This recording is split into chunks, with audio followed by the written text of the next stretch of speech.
Shalom, saya akan menyampaikan kebenaran firman Tuhan. Sebelumnya saya akan berdoa. Roh Kudus, kenakanlah hamba-Mu sebagai pakaian-Mu, agar apa yang menjadi kehendak Bapa di sorga akan hamba sampaikan kepada umat-Mu. Dalam nama Yesus, haleluya, amin.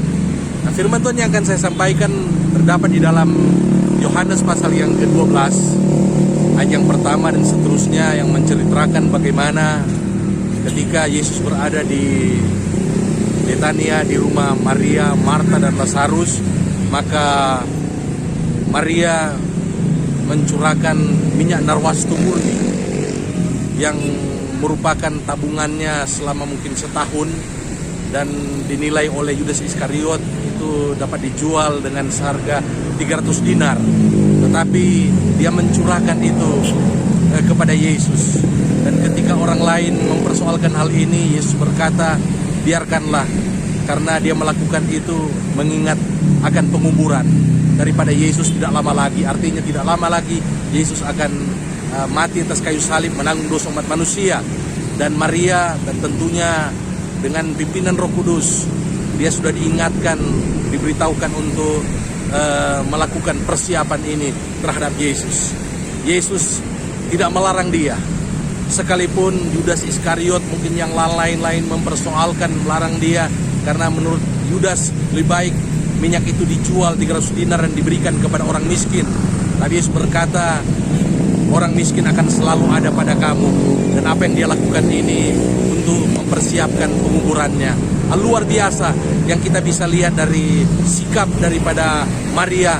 Nah, kalau kita melihat mengapa Maria dapat melakukan hal yang seperti ini, tentu kalau kita membaca dalam ayat atau pasal sebelumnya, bagaimana Yesus dia bisa membangkitkan Lazarus yang sudah mati dalam keadaan 4 hari.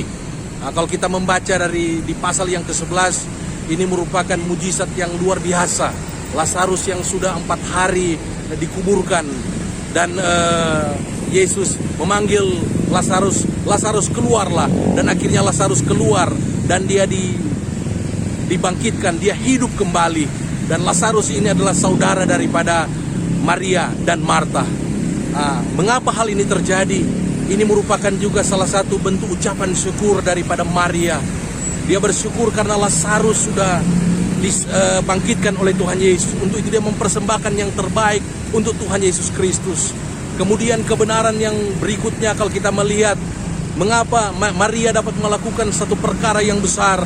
Kalau kita membaca di dalam Lukas pasal yang ke-10 ayat yang ke-38 sampai ayat yang ke-42, di sini menceritakan bagaimana ketika Yesus berada di rumah Maria dan dia bersekutu dengan mereka, dikatakan Maria duduk diam di bawah kakinya dan mendengarkan Yesus mengajarkan atau berkata-kata akan firman Tuhan, dan Maria mendengarkannya.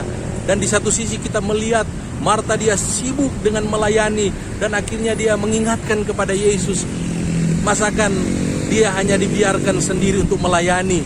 Tetapi sekali lagi di sini Yesus melihat apa yang dilakukan oleh Maria itu merupakan prioritas yang terutama, dan dia lakukan. Dan Yesus tidak melarang dia, Yesus memuji dia, karena yang Yesus inginkan sebagai anak-anak Tuhan, mereka harus duduk diam di bawah kakinya, bukan sibuk dengan segala sesuatu yang dapat dikerjakan atau dilakukan, tapi yang terutama bagaimana harus duduk diam di bawah kaki Tuhan.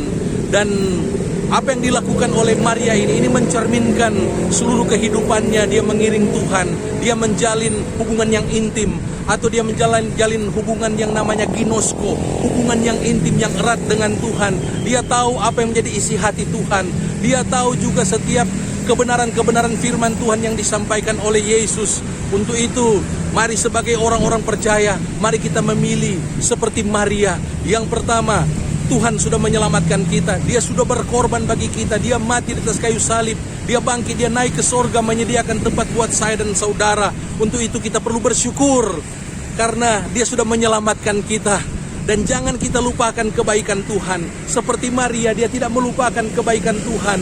Dia mempersembahkan yang terbaik karena Yesus sudah membangkitkan saudaranya. Kemudian yang kedua, seperti Maria, Mari kita duduk diam di bawah kaki Tuhan. Setiap hari kita membaca, merenungkan firman Allah. Kita bersekutu dengan Tuhan. Kita ginosko dengan Tuhan. Kita mencari tahu apa yang menjadi isi hati daripada Tuhan. Dengan kita membaca firman Allah. Dengan saat teduh. Dan di mana Tuhan akan berbicara kepada kita. Maria duduk diam di bawah kaki Tuhan. Kemudian dia mendengarkan terus perkataan Tuhan. Sehingga ada satu kekuatan yang luar biasa dalam dirinya. Dan dia berjalan sesuai dengan firman Allah. Dia berjalan sesuai dengan pengenalannya akan Tuhan. Demikian juga dengan saya dan saudara. Ketika kita mengingat akan kebaikan Tuhan, dan kita selalu mengucap syukur dan mau memberikan yang terbaik untuk Tuhan. Kemudian yang kedua, ketika kita berhubungan intim dengan Tuhan, duduk diam di bawah kaki Tuhan, mendengarkan perkataan Tuhan, maka saya percaya apapun yang terjadi, masalah pencobaan yang terjadi, bahkan seberat seperti yang dihadapi oleh Maria, kita melihat dia tidak bingung. Dia tidak dalam keadaan putus pengharapan. Marta mungkin dia sedikit bingung, tetapi kalau kita melihat sikap daripada Maria, dia tetap tenang. Dan firman Allah berkata, tetaplah tenang, kuasalah dirimu supaya kamu bisa berdoa. Ketika ada pencobaan, ada persoalan datang dalam kehidupanmu, tetap tenang dan berdoa kepada Tuhan. Ini salah satu yang akan dihasilkan jikalau kita selalu mengucap syukur atas kebaikan Tuhan dalam kehidupan kita dan selalu menjalin hubungan yang intim dengan Tuhan. Maka kita akan menjadi pribadi yang tenang. Dalam badai sebesar apapun, kita akan tetap tenang karena kita percaya Yesus bersama-sama dengan kita. Dia berfirman, aku menyertai kamu senantiasa sampai pada kesudahan zaman. Dan kalau dia berfirman, dia menyertai kita. Dan dia adalah Allah yang Immanuel, Allah yang beserta kita. Dia berada dalam diri kita. Untuk itu kita tidak perlu takut, tidak perlu gentar, karena bersama Yesus kita akan melakukan perkara yang besar. Bersama Yesus kita akan alami mujizat dan keajaiban. Dan itu dialami oleh Maria. Lazarus yang sudah 4 hari di dalam kubur dibangkitkan karena Tuhan tergerak untuk membangkitkan Lazarus, karena dia melihat ada hati yang mengasihi dia, yang keluar dari dalam hati daripada yang namanya Maria, yang rela berkorban bagi dia, yang mau mengutamakan dia dalam hidup ini. Dan hal yang sama juga Tuhan akan lakukan dalam kehidupan saudara. Kalau kita tahu mengucap syukur dan mau membalas kebaikannya dan mau berhubungan intim dengan Tuhan, maka hal yang sama yang Tuhan lakukan kepada Maria, dia akan lakukan juga dalam kehidupan saudara dan saya pada hari-hari ini. Tuhan akan menjadi pembela kita, Tuhan akan menyertai kita, dan dia akan melakukan perkara-perkara yang ajaib dalam kehidupan ini. Apapun yang menjadi pergumulan saudara, sakit, penyakit, pergumulan ekonomi, bagi Tuhan tidak ada yang mustahil. Bagi orang percaya tidak ada yang mustahil. Dia bisa menolong dan membuat mujizat dalam kehidupan Maria. Dia dapat melakukan juga hal yang sama dalam kehidupan saya dan saudara. Tuhan Yesus kiranya memberkati. Mari kita berdoa. Terima kasih Tuhan untuk firman yang sudah disampaikan. Jadilah kepada kami seperti yang Kau firmankan. Dalam nama Yesus. Haleluya. Amin. Shalom. Tuhan Yesus kiranya memberkati kita.